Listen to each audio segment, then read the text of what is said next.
as we do, right, in early recovery, I start chasing women, Oh, right? you And didn't. I'm on, yeah, oh, of course, of You course. dog you. Um, I waited to 90 days. How long did you wait?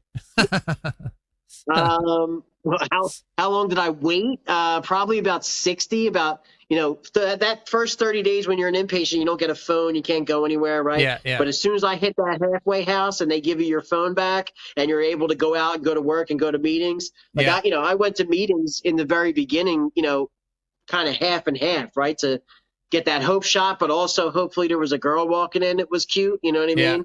yeah. Um, and listen, also at this time, right?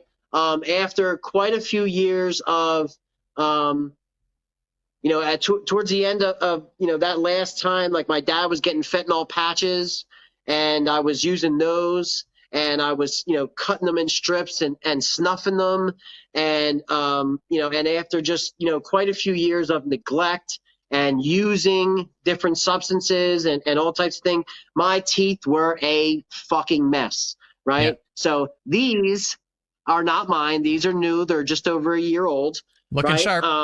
I Thank you. I appreciate it. I Yeah. had probably four teeth in my mouth, right? And was running around here like I, thought that I was somebody, right?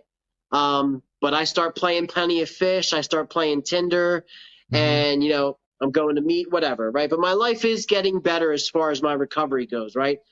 Because of the program that I was working and being willing, right? Being open, honest open-mindedness and willingness, right? All those things were starting to come together, and my life was starting to get better with a minimal amount of work, right? Yeah. Basically just not picking up and making meetings. Yeah. But I started to see it, and it started to give me that hope that this thing is possible, right?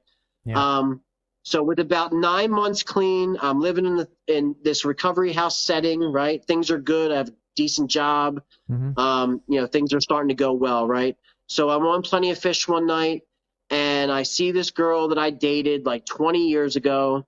She lives right over the river from Pennsylvania into New Jersey. And I see her on there, and I'm like, man, that's weird, right? Like we dated when I was like 19 or 20 years old, and for like 2 years, and let me just send her a message just to say hi because I saw her on there, and it's what a coincidence, right? So I message her, we start talking, we end up going out on a date like the next weekend or whatever it was. We go out to dinner, and then we start talking all the time, and things are going well, and my situation, like I have a decent job and I'm paying to live at this place, but I can't. I have a curfew, whatever. And um, she says, well, how about you come over and move in over here, right? She has this little Mm-hmm. apartment right over the bridge, about 8 miles away. And she drinks socially. She's normal, right? Yeah. Yeah. Sounded like a good idea. So I move over there. Now, like I said, I'm 8 miles away from where I grew up. I'm 8 miles away from where my base is. I'm 8 miles away from where my people are. I'm 8 miles away from where my home group is. Yeah. Um, and I move over there and I disconnect myself from all of that, right?